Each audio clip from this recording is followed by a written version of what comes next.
Hello. Rudrama YouTube channel में आप सबों का स्वागत है, साथ में मेरा प्रणाम भी।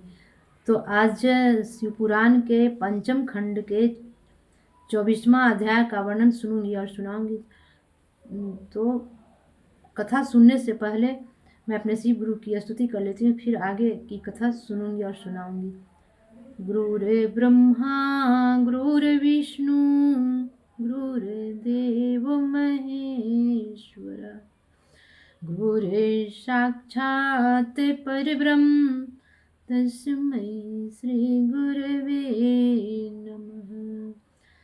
आइए सुनते हैं 24वां अध्याय।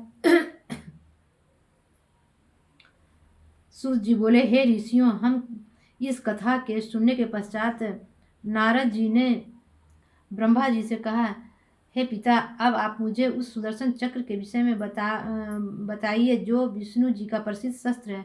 मैं नहीं जानता है कि यह वही सुदर्शन चक्र है जो शिव जी ने सब देवताओं से तेज लेकर जलंधर के वध के लिए बनाया था, अथवा कोई दूसरा है। नारद जी कैसे वचन सुनकर ब्रह्मा जी बोले, हे नारद, सुदर्शन चक्र एक ही है, दूसरा नहीं। जब दैत्य अत्यंत बल एवं द्रव्य प्राप्त कर देवताओं को दुख पहुंचाने लगे तो विष्णु जी ने शिव जी की सेवा कर उनसे सुदर्शन चक्र प्राप्त कर लिया।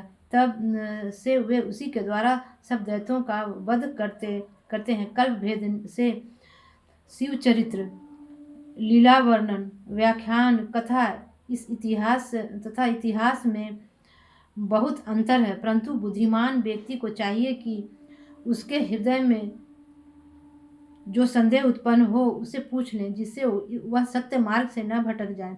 अस्तु जलंधर के वध के पश्चात दीति के लड़के दत्त बहुत बली होकर उपद्रव मचाने लगे, जिससे संसार में मनुष्यों को बहुत दुख प्राप्त हुआ। तप जोग जग देवताओं की पूजा, ध्यान, वर्णाश्रम तथा सब धर्मों में बिना विघ्न पड़ने लगे। तब सब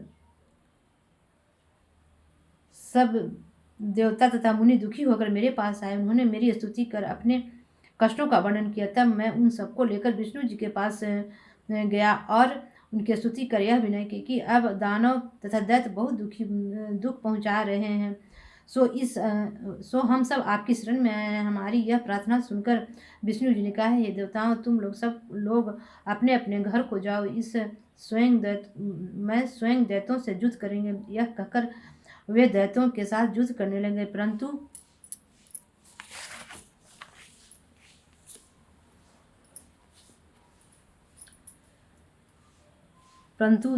दैत्यों पर विजय प्राप्त न कर सके, क्योंकि दैत्य महाबली थे। यह देखकर विष्णु जी ने सोचा कि शिव जी की सहायता के बिना हम दैत्यों पर विजय प्राप्त न कर पाएंगे। यह विचार कर विष्णु जी तुरंत ही अंतर्धान हो गए तथा कैलाश पर्वत के निकट तपस्या करने के लिए बैठ गए। उन्होंने एक कुंड खोदकर उसमें अग्नि भरी तथा वहां बैठकर कठिन तप करने लगे। हे नारद, इस प्रकार विष्णु जी ने पार्थिव पूजन मंत्र एवं ध्यान आदि से शिव जी को पूजन किया, परंतु शिव जी प्रसन्न न हुए। देखकर विष्णु जी ने सोचा कि अब हम किस उपाय से शिव जी को प्रसन्न करें। अंत में उन्हें यह विश्वास हुआ कि शिव सहस्त्र नाम का जप करने से ही शिव जी प्रसन्न होंगे। यह निश्चय कर वे शिव जी के एक सहस्त्र नामों का जप करने लगे तथा कमल पुष्प चढ़ाने लगे। शिव जी ने परीक्षा के लिए सहस्त्र पुष्पों में से एक कमल का पुष्प अलक्षित कर दिया। अंत में पूजा करते करते जब एक फूल कम हुआ तो उनको बड़ा दुख हुआ, क्योंकि उस समय कमल पुष्प प्राप्त होने की कोई आशा न थी। साथ ही पुष्प के बिना पूजन में भी अंतर पड़ता था। इसी चिंता में जब उन्होंने शिव जी का ध्यान किया तो ऐसा ज्ञान हुआ कि उनके नेत्र भी कमल पुष्प से किसी प्रकार कम नहीं। अतः उन्होंने तुरंत ही अपने एक नेत्र को निकालकर प्रसन्नता पूर्वक शिव जी को अर्पण कर दिया। यह देखकर शिव जी अत्यंत प्रसन्न होकर प्रकट हुए। उन्होंने विष्णु जी को दर्शन दिया तथा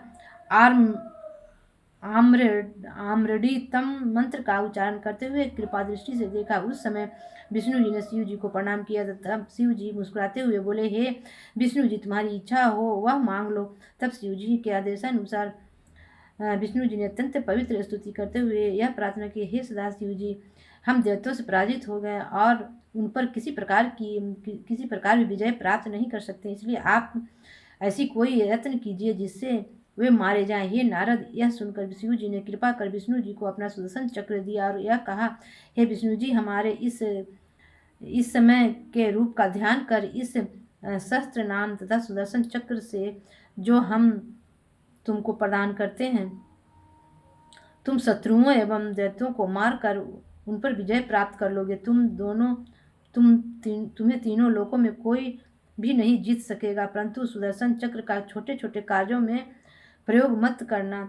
ब्राह्मणों के अतिरिक्त यह सबको जलाकर भस्म कर देगा। शिव जी यह कहकर